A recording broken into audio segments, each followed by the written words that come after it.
Hi, it's Steve here at Eagle Creek Farm, and it's 7th of April. Got a lot going on today.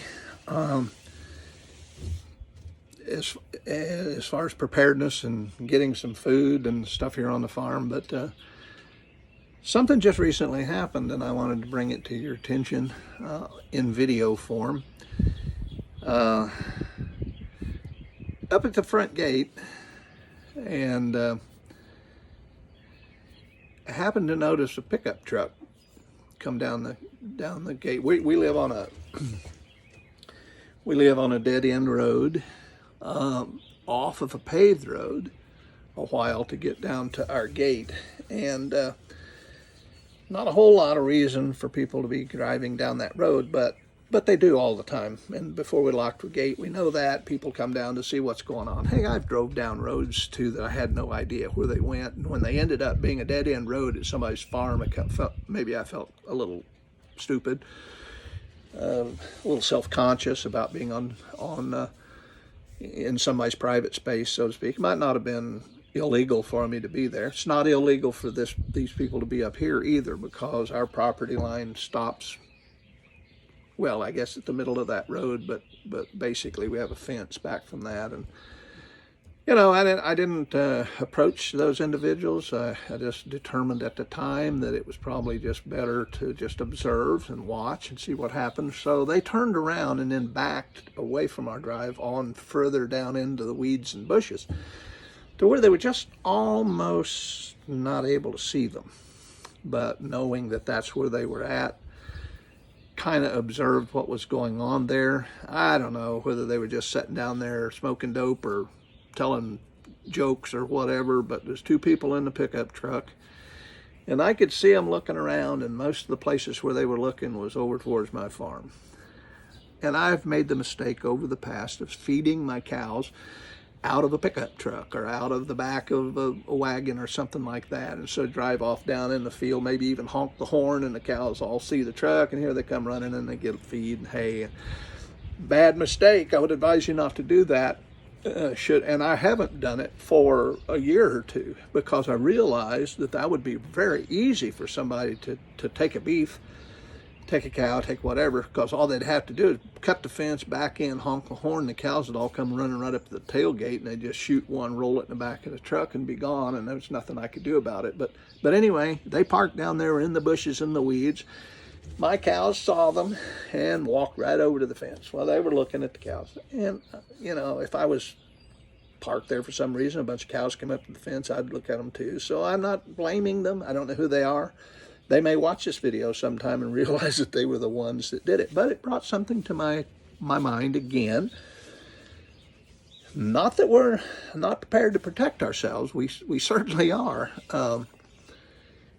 But it brought to the forefront another level of, I'm going to call it defense, but maybe it should be called protection.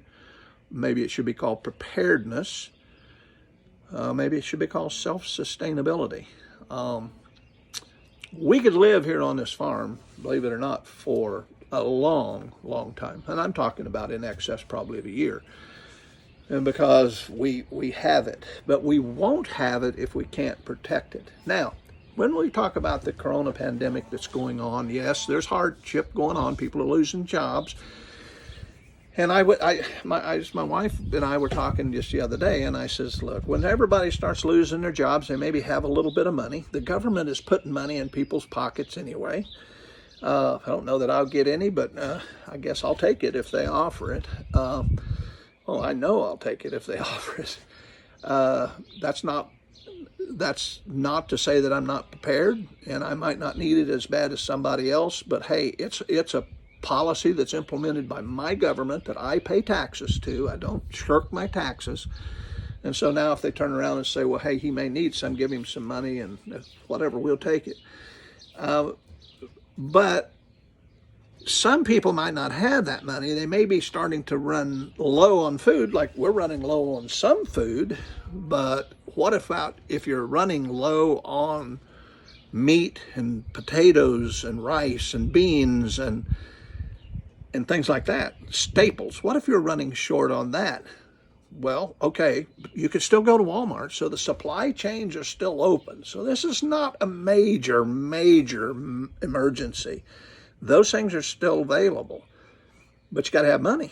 I don't know that you can, as of yet, go to a store and buy a lot of that vegetable, meat, produce, and staples on credit. I don't, unless you have a small store somewhere. Yes, and we do. We have a little place up here that will run a tab on you. Haven't done that in ever, but I know that they do it. So my wife and I were talking about this, and I said, well, when people run out of money, run out of food, what's going to start happening is they're going to start poaching. Poaching will be one of the first things. Now, poaching is not good for the environment. Okay, I understand that, and I don't poach. I get, of course, I've got to the age now where I don't have to get a fishing license and hunting license because I'm sufficiently elderly now that they give me some opportunity to fish and hunt for free. But I still buy a license. Those things help conservation. I know that. And so far, I don't think I've ever fished or hunted without a license, even though the regulations say that I could. But anyway, that I don't poach. I don't hunt things out of season. Would I? If I bet you that here on this farm, I could sit right here in a chair and shoot a deer tonight because they're here all the time. So people that are living without money, without food, whatever, they're going to turn to poaching. Well, I tell you, it is just dadgum hard to be productive poaching down in the park in the middle of town. You might be able to do it, but where are people going to go? They're going to go outside of the city limits. So if they've got the wherewithal to put a little gas in the car or whatever, and they drive out in the town and look for a deer or whatever, and they poach it, then hey, I'm going to have to say, if there's a family that got kids they need to feed and whatever, and they were poaching, I guess for now I would just have to say I wouldn't bother them. I would just say, okay, go on. But that's going to happen. The next step of poaching will be all of these animals that want to lollygag around the highway or whatever are going to be gone. And then you're going to have those that stay deeper in the woods and things like that, and then people are going to start, poaching them or hunting them in season, doing whatever. They're going to start disappearing, and then they're going to realize that all at once it's dangerous out here, and they're going to go even deeper into the woods. And now my cows, sheep, goats, and pigs are all going to start to look much more available. Pulling down my driveway and parking in the weeds, looking over on my property when I've got livestock over there, and sheep and goats and cows, I guess, all, and horses, but looking at all of that. All right, so here comes the next level of preparedness. I dusted off the dust on the shotgun, and I changed the ammunition that I have in the shotgun, put a little bit bigger pellets in. Most of the shotgun I use has been for hunting, using smaller shot. So we went with bigger shot. I loaded up with that, some slugs, and I can hold 7 rounds in my shotgun, and that thing is horrible. But I've also got pistols and rifles and stuff like that, and so we're pulling them out. I want to do a little side story I want to tell you. It's been several months ago now, but in one of the neighboring towns, somebody got arrested. I guess he was a thug, a criminal maybe, or whatever, but he had gotten arrested. And then they went into his house. They arrested him out of his home on a warrant. Then they went into his house, and on the evening news, my wife and I were sitting there watching the evening news, and they talk about this guy's been arrested and he's been taken away, and while they were in the house, they found several guns, and they showed those guns. Just looked like average hunting guns, and they had a couple of pistols there, and I think 3 other long guns, rifles, I think all of them were rifles. And then the newscaster that was giving this little thing put his own impression into the little piece he was doing and said, and they found over 2,000 rounds of ammunition. And his face was just a forlorn expression. I thought, good Lord, couldn't that guy get to the store to replenish his ammunition? I mean, 2,000 rounds? Yeah, okay. He was out of ammunition, basically. Anyway, folks, that might not be the level of preparedness that you're prepared to do. But if this pandemic goes on longer and longer, and we run out of governmental free money and free phones and all of that stuff the government wants to give away to everybody, and the food supply chain gets disrupted and stuff like that, and hey, even if you've got something in your freezer or in your pantry, you may have somebody sneaking around your house figuring, hey, I bet I could get a month's worth of food and supplies out of this house right here.